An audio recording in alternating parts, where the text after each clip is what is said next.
What's going on, everybody? Andrew Thompson here, the Andrew Thompson Interviews YouTube channel. My guest today is the current reigning RevPro British Cruiserweight champion himself, the OJMO, otherwise known as Michael Oku. How you doing today, man? Doing well, doing as well as I can be Yeah. during these trying times, as they say.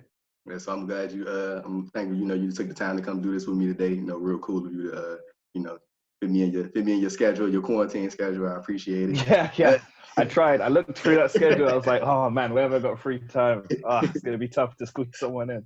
So you've been wrestling about 4 years now, 4 or 5 years. It's 3 years. 3 years. Okay. Yeah. So like looking at everything that you've done like throughout these 3 years or so, like have you had the time to just sit back and like be like and just think about everything that you've done, or like has it just been like everything's been like a blur? It's a combination of both. I try my very best as it happens to like soak in what's going on in the situations and who I've been able to share. So at first it was just like, man, I can't believe I'm sharing a locker room with this guy or that guy. And then when it became that I'm sharing rings with people and then I'm winning all these things, it's always just like, it's always like a moment where I'm just like, I'm not supposed to be here, am I? Well, what's going on? How have I snuck in? How have I infiltrated this amount of all these levels of kind of like success? But it's all happened so quickly, so it has been a blur at the same time.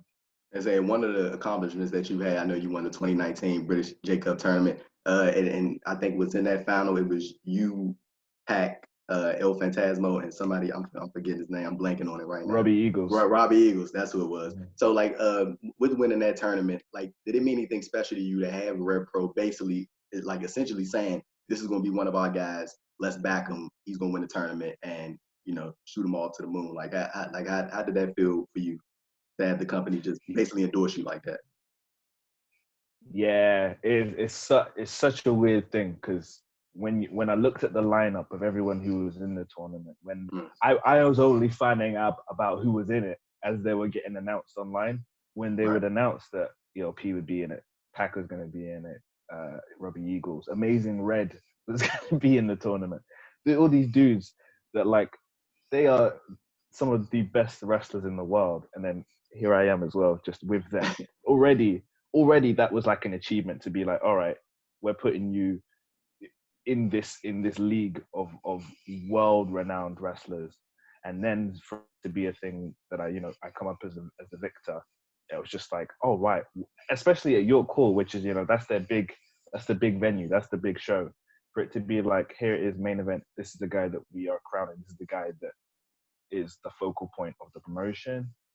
It meant so much. It really did. Especially, and the crazy thing as well is that the British J Cup, the whole tournament, went on New Japan World. Oh yeah.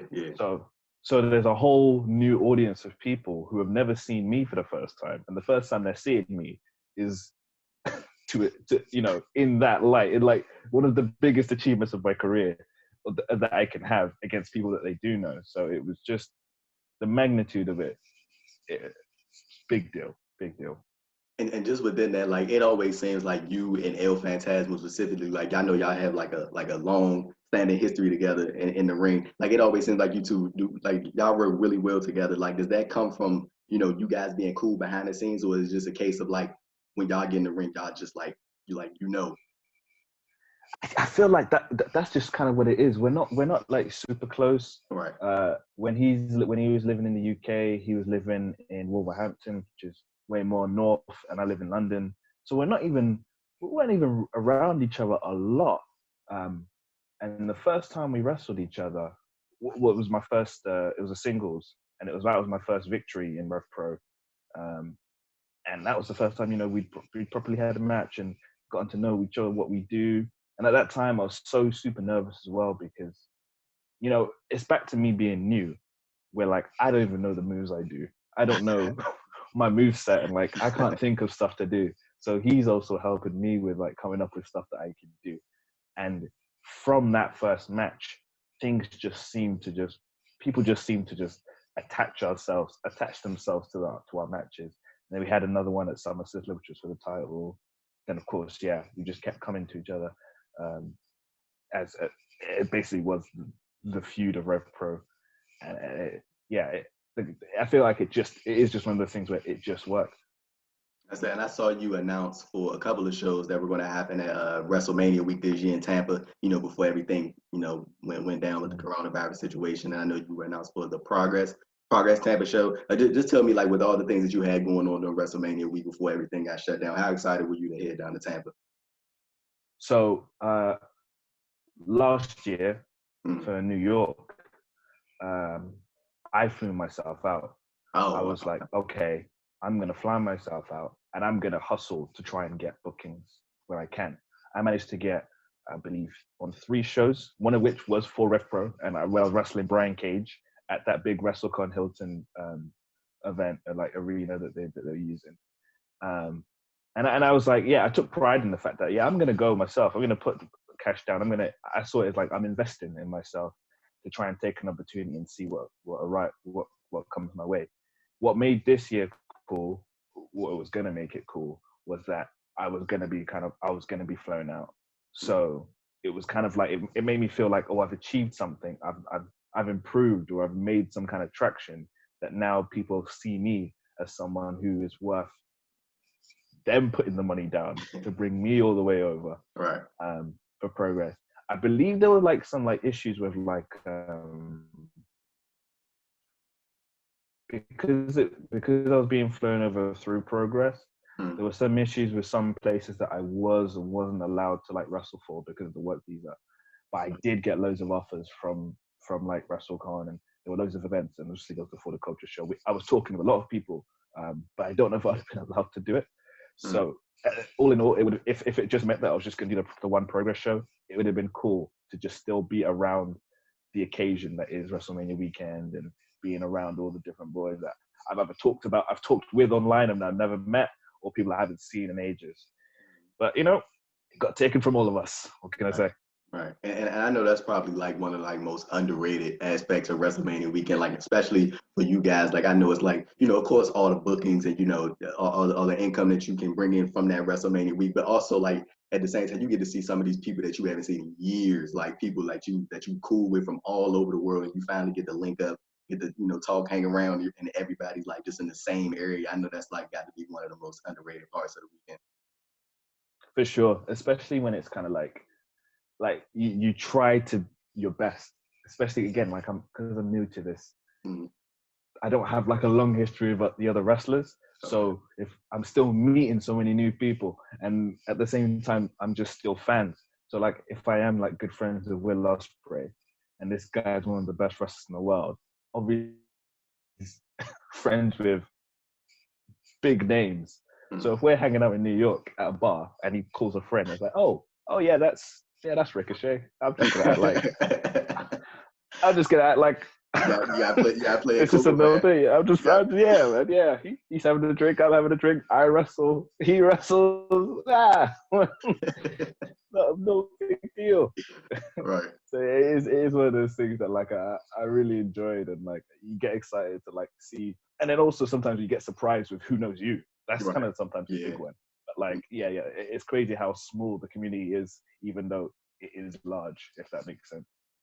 And just speaking on Progress again, I know you were a part of the national. I think the Natural Progression Series. I think David Starr. You were his his recommendation for the like they did like recommendations type stuff for the tournament. And like it kind of seems like you and Scottie Davis were like the currently are like the rising future stars like of pro wrestling internationally. And that's kind of what it feels like Scottie representing Ireland and you in London. And that like it's always kind of had that like, and I know you wrestled with Scottie, you wrestled against Scottie before. Like I think it's kind of cool that like both of you are like just just rising up at the same time, both in your respective areas. Like and both of you are looking like heading in the direction of taking over those respective areas.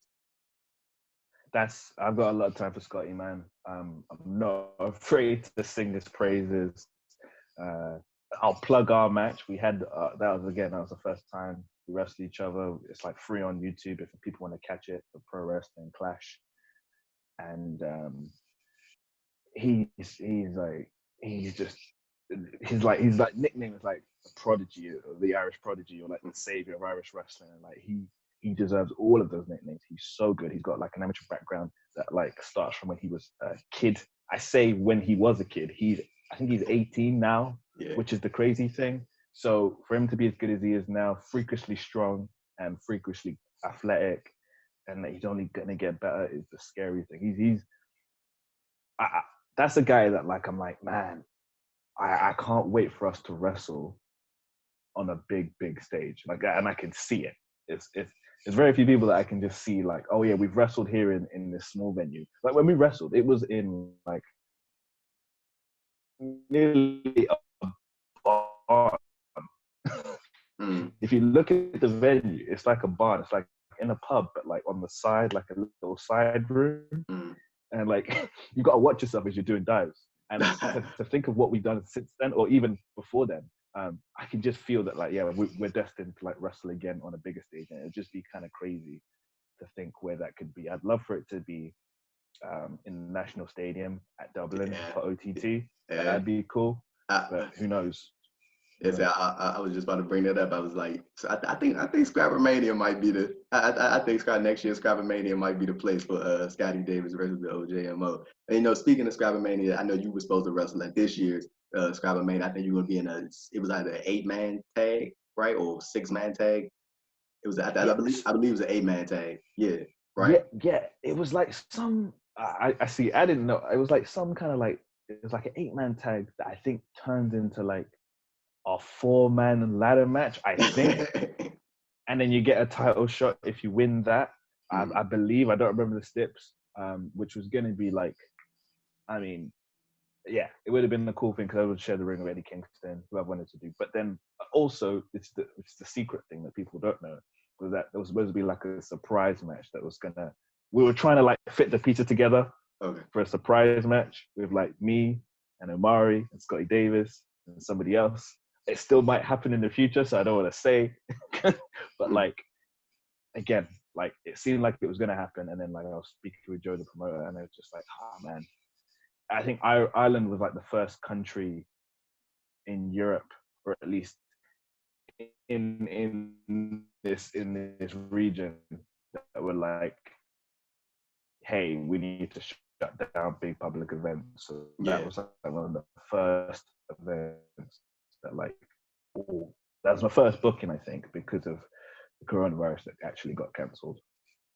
And just going back to Scrappermania, you know, I know that the fan base at these OTT shows, they are just like rabid 24/7. Like, just tell me like the anticipation that you had and the excitement that you had, you know, going into Scrappermania weekend, you know, before, because it was, what was it, like two days before before OTT officially announced that they were going to postpone the show. Like it was like literally like 2 days out, and I know that just had to be like the biggest like just bummer like of everything.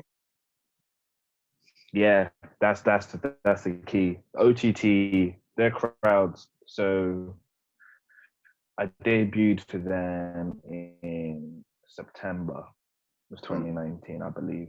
And, you know, it's a different country. You know, even though like we're like right next door, it's a different country to England. So you don't know if they know you or anything. And I walked through the curtain, I was like, yes, yes, okay. They're aware of who I am. But then like we do the 6-man tag, which is one of my favorite matches of that year. And like against More Than Hype, me teaming up with Omari and Alex Cuevas.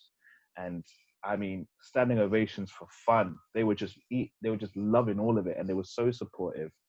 And then I was lucky. The next show that I did with them was at that National Stadium. So it was a National Stadium show, and I got to see what that atmosphere is like. That's the show that had David Starr versus Jordan Devlin. And I mean, yeah, if anybody's watched that match, which I implore you to, you can see how the crowd are, and to perform in front of those rabid fans is something else. It's like 2,000. When it's sold out, it's 2,000, and they are loud and they are there for wrestling. That crowd loves wrestling.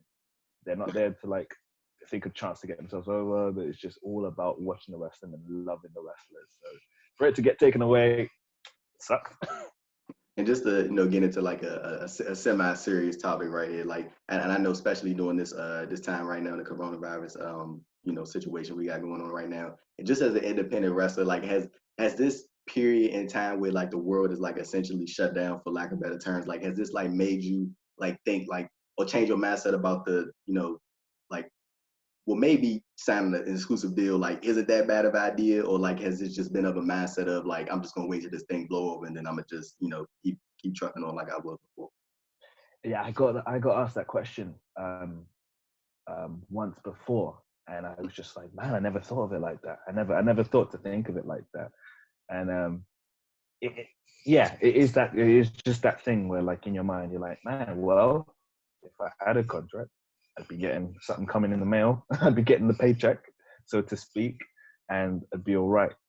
But then at the same time, I'm not the only one in the situation. There are thousands of other independent wrestlers in the situation, and don't want it to be that like I'm trying my best to like I always said like I'm not gonna sign a contract for the money, because if you're getting into wrestling to make money, you have to wait a while, because you're gonna be scrounging around for like the odd hot dogs and just for scraps for a long time.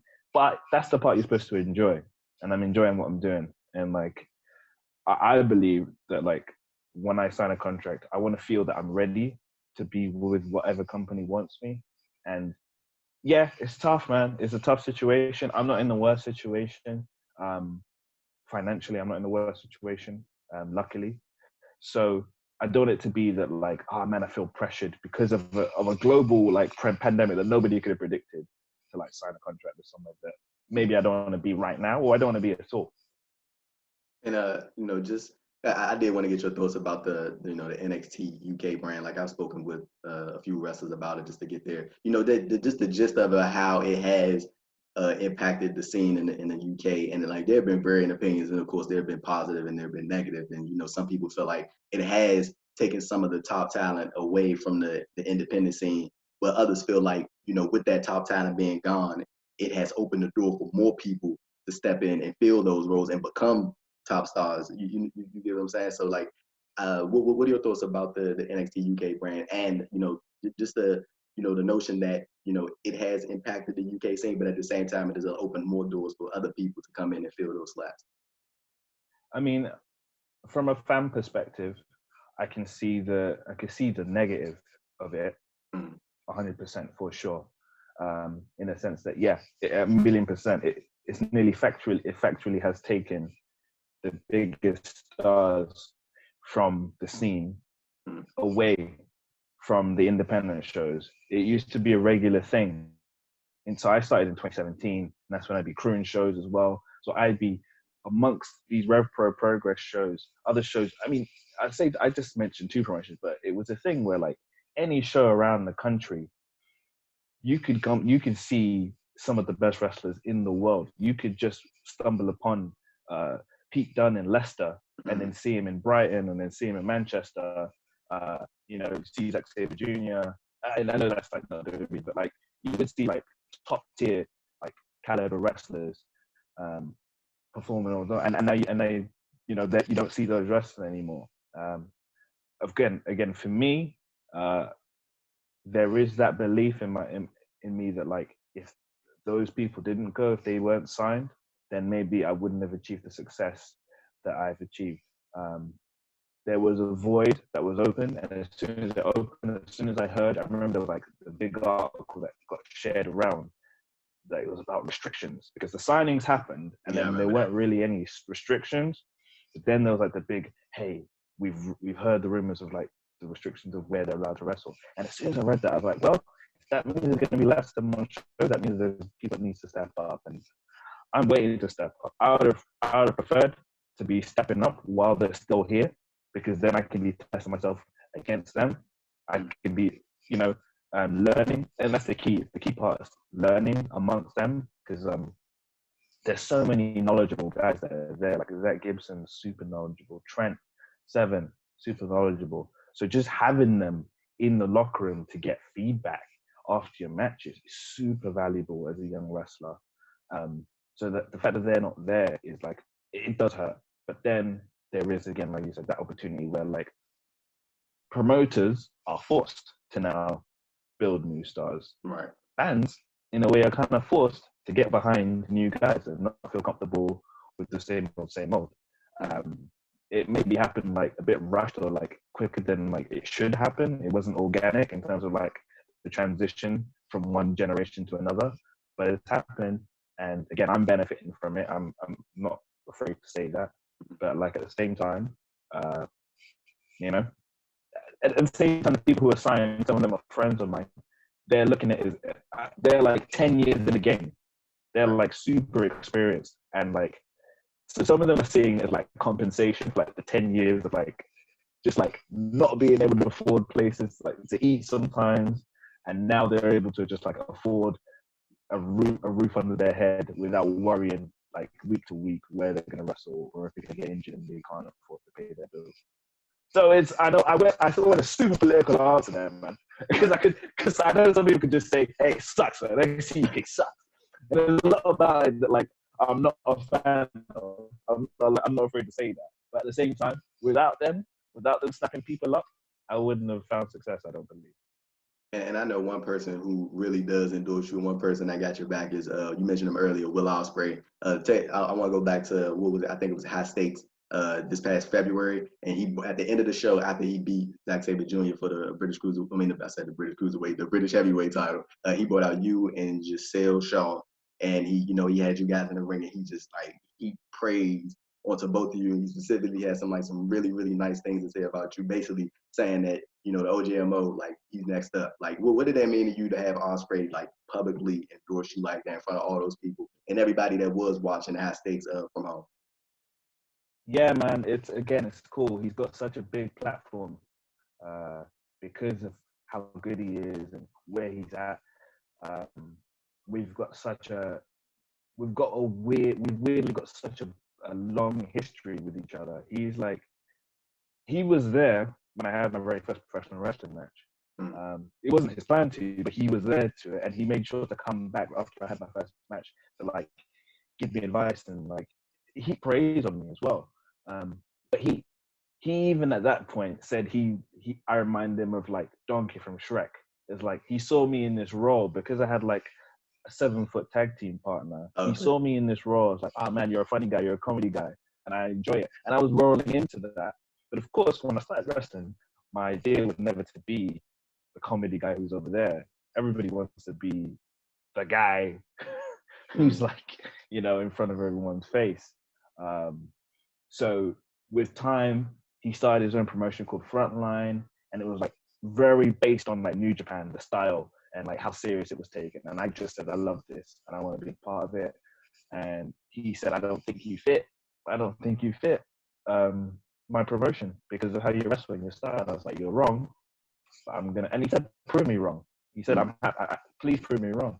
And so it was kind of like I set myself on a crusade to like prove him wrong. And these are all things that were happening like behind the scenes. These are all things that we're conversations that we're having, and nobody really knows it. I'm kind of just motivating myself from things that we're saying privately, messages that I'm sending him privately. So for him to like, again, on his biggest win, for him to then bring me out and then openly say, hey man, I thought he was this and I was wrong. This is the future. Right. That was like, it meant a lot. You can see it in the video. I've watched it back. I don't know. I'm embarrassed.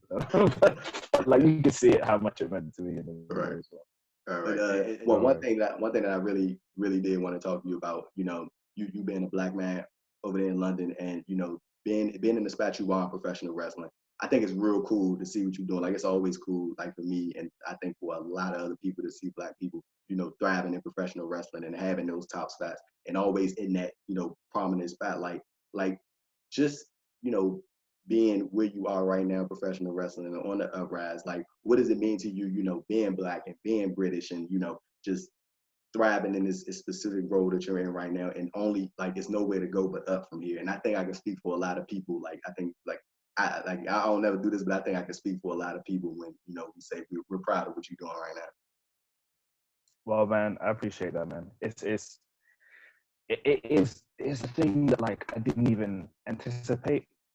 I feel like I have a responsibility and I didn't anticipate that that'd be the case. Because I'm just like, all right, I'm just gonna focus on me and I'm gonna try and focus on me being as good a wrestler as I can be. Right. And it's only as time follows that you're realizing that, oh man, you're making these like connections and bonds with fans, because, and I should have seen it, because when I was growing up watching wrestling, there weren't that many. It wasn't that many black role models in wrestling. So I look forward to, like, you can count them on one hand. If there were more than one, it would end on the same hand you'd start counting them from. Right. And even so, in Britain, black British wrestlers aren't that prominent, aren't in prominent positions anyway in the industry. So when I'm realizing that I'm finding success, at first I'm like, yeah, this is cool, I'm succeeding. But then again, because of things that you, like you yourself have just said, and then things that other fans are saying, even other wrestlers, especially, actually, that's kind of the cool thing. Other wrestlers saying to me how important it is, that like, hey, what's the coolest thing about you succeeding is that you're black. I'm like, man, such a good point, and I didn't even understand that there is that role to play. Yeah. But I had to understand it when I'm seeing the response. I remember at York Hall, you know, there's a kid, there's a kid who's in the crowd, and he's black, and you can just see how happy he is to see me like win, and he supported me, and I'm like, man, that's what this is. If anything, I saw him and I was like, oh, that's me. Right. that's me as a kid being a wrestling fan, and he's being influenced by me, and I would have never even imagined that would be the case, especially early on in my career. But I guess that is what comes with being put in the spotlight and being black, especially like in a place where like there just aren't that many that are thriving. And I think that's like one of the more like underrated like aspects of it. Like it's like you like really don't realize like how much of an impact that you're making like in the moment, but like once you look back and reflect on it, you be like, damn, like I am making a change. Because it's like even like just speaking about Kofi Kingston's WWE title win, like you never know what or who that inspired, whether it be male or female. Like it could have been any black person watching that, be like, that's a wrestling fan or wanted to get into wrestling. It's like, damn, maybe I can, make it one day. Or, you look at somebody like yourself and you see you thriving. They're like, maybe I can, do it. I see one of my own doing it. And like, I think that's one of the things that a lot of people don't realize is like, when you in that moment, you probably don't really, it doesn't really probably, go past your mind. But like when you look back at everything and it's like, I probably am inspiring some kid out there that wants to get into pro wrestling in any like, any route, like that you're inspiring the next generation to, chase their dreams and show them that, it is possible for a black person to succeed in pro wrestling. I'm getting DMs, man. And again, it's a weird thing. I'm getting DMs from people saying already that like, I started wrestling training because I saw you here and I saw you there. So that already, I think that's probably the most emotional thing for me when I actually do hear that they are starting wrestling in particular, and I had a part to play in them doing that. Just because, again, I would have never thought. I thought that the people who influence you to start being wrestlers, they're only in WWE. They've got to be at the top level, because that's how it was. I mean, that's how it was for me. So if I was ever in my wildest dreams to influence someone to be a wrestler, I'd have to have main evented a couple Wrestlemanias with the WWE Championship around my waist. But not on like an independent level in the UK. But here we are. We're like, I'm getting those messages. We're like, yeah, I want to hear about advice about starting training, because I want to know if there's going to be any hardships I have to face. I just want to know if it's going to be easy or hard due to my background. I'm like, man, damn, it's weird. It's weird to think that is a thing that's come my way. And it's crazy, like the fact that you even had to like bring that up, like I don't think a lot of people realize like there are like barriers like when it comes to any type of professional outlet, like whether it be journalism or basketball, football, like whatever it is. Like I feel like being like you like anybody being an African American, like we got to jump over twice the hurdles that anybody else might have to just to get, like some people, not everybody, but I feel like they might have to jump over certain hurdles to get to the equal level that most people are at. You know what I'm saying? And it always, I feel like it's kind of been like that throughout history. So it's cool to, you know, hear you speak about that. Like, do you feel like progression had like a lot of, well, obviously progression has been made, but do you feel like, you know, things are on the uptick, like really, really on the uptick, or you feel like it's just like it's more ways to go from now as far as the progression of, you know, African Americans in pro wrestling? For the whole demographic, it's kind of like, yeah, it's been a super positive, like, I want to say 12 months, especially if you count Kofi. Well, even if you go before Kofi actually winning the WWE title, the New Day was a huge thing, man. Because I had friends who weren't wrestling fans, my black friends, saying, "Hey, man, I'm hearing these guys. Who are these dudes that are like dancing around, having a good time, telling jokes, making pop culture references? But pop culture, I say pop culture, I mean hip hop culture, references, which didn't happen in WWE. So like, because it's finally happening, they're hearing about it. And why have they got cereal in these shops? All these. So like, they're like, those are like big things that they were doing way before Kofi even won the WWE title. So I feel like it's making it, when you're just increasing the visibility of black talent, and those three as well. When you think about the fact that, like, I remember thinking, like, they have to love Xavier Woods because he's got a PhD in psychology, That's probably the best thing. They've all got degrees for one, but yeah, but like, they're educated black dudes and they're funny, they're entertaining, and you can see that they are enjoying what they are doing, and it's up to them what they're doing. And there's a real power in that. And so I feel like that's just a huge stride in and of itself, the New Day.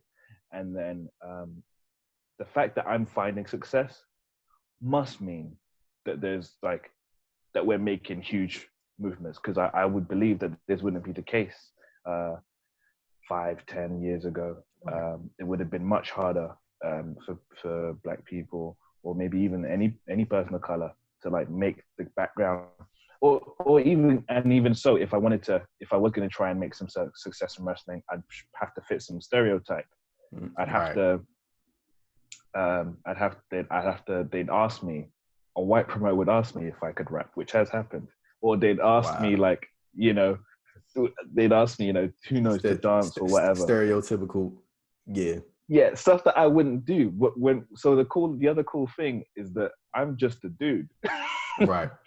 I'm just a dude who wrestles. And that's my biggest trait. I'm a wrestler. And I think that's the cool part. If we get more personalities instead of caricatures of what other ethnicities think black people are, which I think we're seeing. Like John Gresham, it's cool to see a dude who is he is a technical wrestler. All business. You don't really see that when it comes to black wrestlers, in terms of like, that is their USP, being a great technical wrestler. So it's cool to just see that, like, more and more as we're going on, and as we're here in this modern time, people can be shouting about our wrestling, and not because of one thing, one silly skit or another.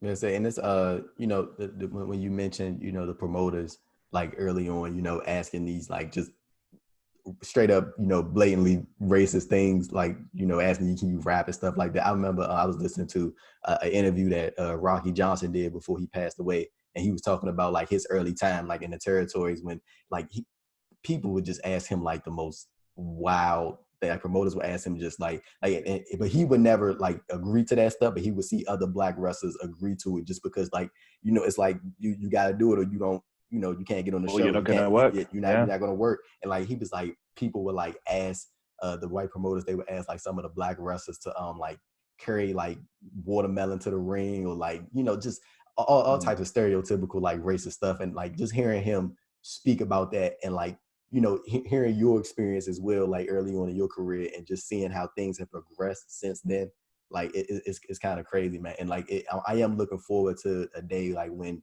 there's like a black person. Like I know there are plenty of black promoters out there, but I mean, like, as far as like a black person that's like heralded in like a major promotion. And I know and I don't know if that's appropriate for me to add, but I would say Andy Quildan, is he Yeah, Andy Quilden's okay, black. yeah. Okay, so, cool. Which is there, cool. There we which go. is a real there we cool go. thing. There we Which go. is just a thing that like people right. like. Yeah, it's such a cool thing as well that like one of the biggest promotions in the UK promotes black. Right. And because at first I was thinking it in my head like when you were talking, I was like, I don't know if I should add, like just in case like he wasn't, I didn't want to embarrass myself. So I was like, that's cool. That's cool to hear though, man. So that's another W in the column. So that's great. That's great to hear. So like as Andy could like, but I feel like that better benefits you as well as far as like what you can do, because like it's different when you have somebody there that understands the experience, like opposed to somebody that's like trying to understand the experience, but like it's no way for them to really understand. Like the Andy Quilden, I'm pretty sure he, you know what I'm saying, he gets it and he understands you as a person, and just letting you know, like, instead of trying to be this thing that you're not, how about you just go out there and just be who you are as a person, and then if people are drawn to it, they'll show you and they'll let you know. That's the best thing about so my run in RevPro started in like the beginning of 2019, and I think the best part, the thing I've enjoyed more is kind of the freedom, or I think the collaboration with Andy is in we talk a lot about where I'm going and what I'm doing, and he leaves a lot of stuff. There's that trust where he leaves a lot of stuff with me, and just like you said, I feel like because of that relation, just because of because we're both black, bro. Not to cut you off, but like I always feel like it's always like that relationship, like when it's two black people like in a predominantly white area, like it's always like that. Not saying like it's all like buddy all the time, but it's like y'all like you get each other type thing. Like you know, that's always that type. I always find myself like noticing that. Yeah, that's it. I feel like it's when I was saying like I just get to be a wrestler, I feel like that's a huge part to him. Again, a huge part to him just kind of just being black and just being like, I just want to promote good wrestling, and this guy I feel like can be a big deal, and it's not because I need to fill some kind of quota, or it's not because what quota does a black guy have to fill Right. So it's not because he needs to feel something, or he feels like a pressure that from like a community. He's not feeling pressured by anyone or anything. He just saw something in me. He's allowing me to be me, just exactly as you said. Yeah, you spoke the truth, man. That man, the OJMO just spoke the truth. Like I feel like you see that a lot. Like you hear like an outcry from the black wrestling community about certain promotions or certain companies needing to sign more black talent, and it's like you kind of putting the black talent like in a weird space in a way. Like although it can be good for them promotionally wise, but like now you're pressuring this company like, okay, let's just sign a black talent so they like that just we can shut them up. Exactly. And I feel like that's a common occurrence that we see in pro wrestling. Like and either way, like it's good that I always love saying black people get on TV, but like like I kind of like want people to like not force these promotions to do it, because like sometimes they do it just out of reaction, and it's not out of like necessarily having plans for these people. It's just like, oh, let me just sign them so I can appease to this certain community, opposed to let me sign this person so I can actually have them do something meaningful on TV. You know what I mean? Yeah, 1,000,000%, man. It is such a like a double-edged sword in terms of like when you keep trying to push. When I see it and I get tagged in it a lot, of like just fans trying to push. Hey, man, bring this person in. Yeah. It's just like, yeah, I understand that that's what you want, but at the same time, it's got to be a thing. You've got to make it that it's the thing that they feel they need, not that they feel like, oh man, I have to, otherwise I might be seen in a negative way. You want it to be that like, oh no, I'm like, if I was to get brought into a company, I want to believe it's because they've seen my stuff, they think I'm really good, they think I'm valuable to their promotion, not because so many people were clamoring and saying, hey, he's black, why don't you have more black people on your show? I want it to just be like, he's one of the best wrestlers, get one of the best wrestlers down on contract and give him some money, Right. And just to shift the focus a little bit, I know you have your own YouTube channel. You everybody go check that out. The OJMO, I believe that's you, right? That's not like a fan made like YouTube. That's That's you. me. Okay, cool. So like just during this time, like I've seen like a lot of wrestlers start to like YouTube and more, or get on the Twitch and start streaming video games or whatever it may be. Just to have some type of different outlet. Like, how important do you think that is right now? For wrestlers to start like looking at those like outside projects, things that can bring you income and bring you in some revenue or some, some spotlight onto you, like, wow, the wrestling business is in like essentially in recovery right now. Yeah, I think the best thing for wrestlers to be doing right now is to still brush up on their skills or what they've got. Like, you're seeing a lot now online, people doing Zoom meetings like while they're watching matches, reviewing matches, just talking wrestling, trying to improve stuff to this day, getting feedback for old matches, just to keep that sharp, as well as that, and to stay in the public eye, which is the necessary part. It's part of your brand. You see like people doing Twitch streams, you see people like myself, like I've got merch, so I'll plug my merch. But what I'm doing is like I'm putting videos up because what I'm doing is really just kind of learning how to video edit better. I'm just trying to advance my skills in video editing. So I'll put stuff together and then I'll upload it on YouTube or I'll upload it on Twitter. It's not so that, oh man, this is going to go crazy viral. It's just kind of like what I'm learning how to video edit. Right. Made the video, so I might as well put it up. And then at the same time, I'm trying to like brush up. I'm trying to learn a bit of Japanese, Okay. I'm trying to learn all these different skills. That, like, just to be like, I feel that's the most important thing, to try and either learn new skills while we've got this time, because there's all these things that, like, with the wrestling schedule, especially on the independent level, you just don't have time to do a lot of stuff. And now we've got all this forced time, there's all these opportunities to learn all these new things or get better at all these things that you've always wanted to. I think that's the best thing to utilize all this time to do, get better at all these other aspects, which could then help in wrestling. I know that, we were like sort of heading into like this, like, I feel like like from March on to like going into the summer, I feel like there were so many big shows coming up, just all over the place. And I know one of those big shows was going to be Progress. Is I think they were going to do the Super Strong Style 16 tournament, and I know that only a few names were announced for that. Were you going to be in that tournament? Because I know they only announced like 4 or 5 people before they had to eventually postpone it until next year's tournament. But like, were you going to be in that tournament? Were you contacted to be in that tournament? I legitimately don't. I wasn't contacted, so I legitimately don't know if I was going to be in it or not.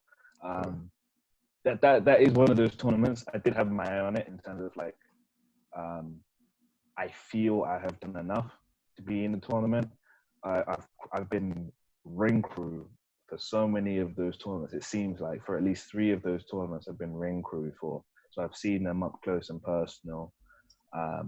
And I've always been a big fan. I think everybody loves wrestling tournaments, and I've been a big fan of wrestling tournaments. And that one always seemed to like bring together some of the best. Sometimes I say usually in the world, they'd always bring like international stars as well for that tournament. So I feel like I had done so much in the scene within that year, from last year's one to the one coming up, to be warranted a spot in the tournament. Whether I was going to be in it, I don't know. I assume I was going to be in it, but that's kind of like that's kind of the plan. That was kind of the plan. I think they postponed another, like they rescheduled it and then they postponed it again. I think because they just realized, no, we can't even do that day, right? Just because nothing's seeming to clear up over here. So that in a way that just gives more time for me to like get my name out there and be like a shoo-in to finally be in strong. I feel like I've had a world title match. I haven't won the world title, but I've had a world title match. I was in the NPS. You faced with the world title match, that was against Eddie Dennis, right? Yeah, Eddie Dennis, who's one of my trainers. So okay. That was like a real special thing. That was a real cool like moment to like to cap off my 2019, which was already the craziest year. to cap it off on like on the last day, I think the 30th of December, wrestling for the world title of Progress. When you wrestle Eddie, like, you know, you mentioning that he's your trainer, I didn't know that, but you know, I think it's cool like that you guys got to work together. Was it like when you guys got in the ring, was it like that instant chemistry type thing? Like, is he just like he knew and you knew him as well? Like, was it just that instant chemistry, or were you guys like still filling each other out as the match started? It was really one of those things where you hear it, you hear them say it on commentary and like, oh man, the trainer knows him better than me, but it was honestly a lot like that, because he's seen me in training sessions that he's able to describe how I wrestle better than I'm able to describe how I wrestle. He's able to like know things I should improve on, better than I do. He's so analytical like that anyway, and I think it's because of his background he was a head teacher. So he's such a good teacher. It's just in him to teach well. Like, he knew me and knows what I'm capable of. But that also gave me the confidence to like, at him being one of the trainers, gave me the confidence to like talk to him and just suggest stuff that maybe I wouldn't suggest to other people who I don't know as well. Because he knows me really well and I know him really well. I was very confident to be like, oh, let's do this. How about we do this? And so like, it came together and like we had a real good match. Good day. I'm glad to hear that, man. That's cool to hear that you got to wrestle, like actually wrestle your train like in a big time, spotlighted feature match. I think that's real, and it's good. Also good to hear that you feel like it was a it was a good turnout and everything went well. Just to wrap it up here, Michael.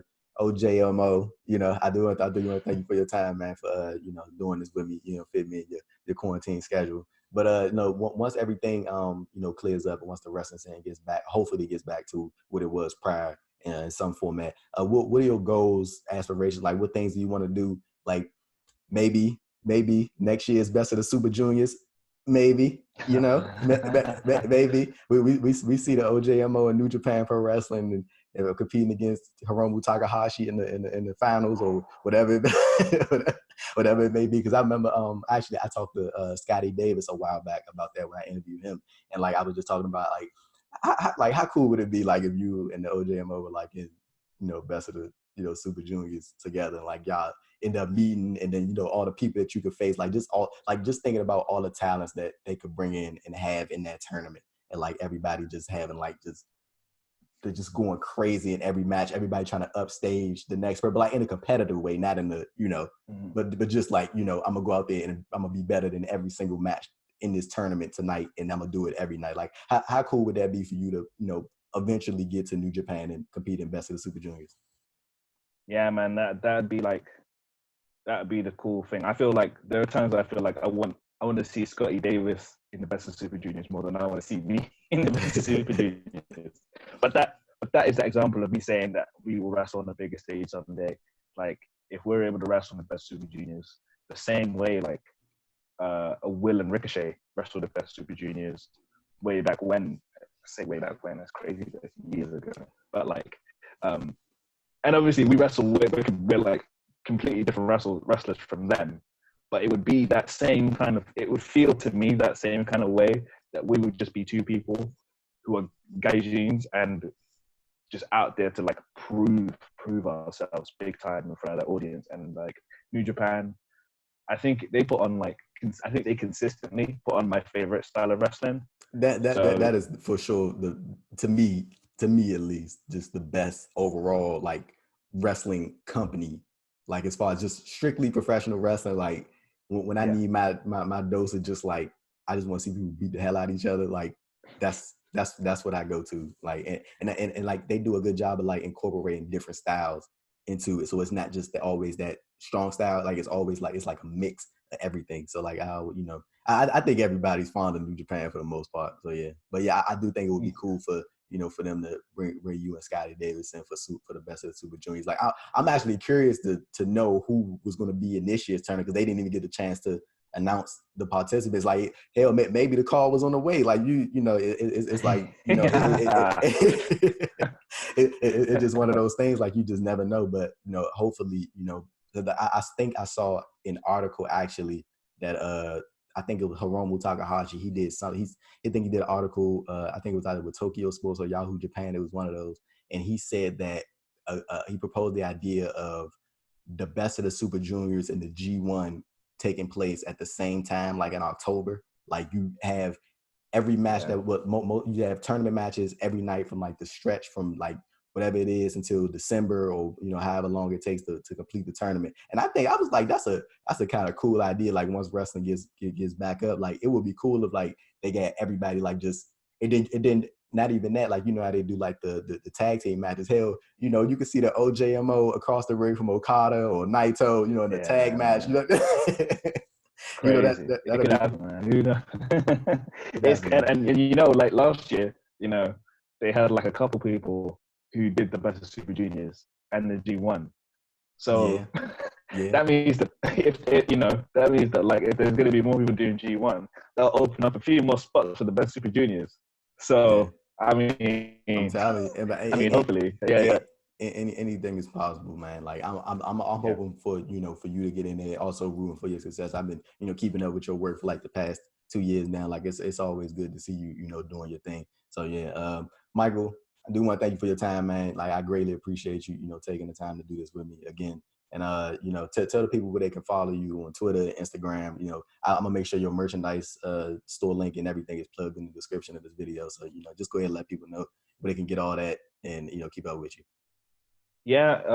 Follow me at the OJMO on Twitter, Instagram, Facebook. It's the same thing, same handle, the OJMO. TheOJMO.com for my personal merchandise store. You can get prints, t-shirts. We've got our I think we've got our own UK pro wrestling tees kind of thing. Called Pins and Knuckles wrestling merchandise. Okay. I've got some like exclusive bits of merch there, so please check that out. There's always like a kickback that comes to me big time. Those are the main things that I'd like to plug. If anything, just kind of like subscribe to any on-demand service that I've wrestled on to catch me wrestling. If you want to see some matches, if you haven't ever seen a match of mine, there's a lot of free stuff on YouTube too. Yeah, and everybody, once again, you go check out his YouTube channel, the OJMO. Go subscribe. Go get him to however many subscribers, so you can bring some stuff in, So again, thank you for your time, man. I appreciate it, and hopefully when the wrestling scene picks back up, I can come do an in-person interview with you, and we can do it like that. So thank you again. I'm Andrew Thompson. This is the OJMO, and we are out. Peace.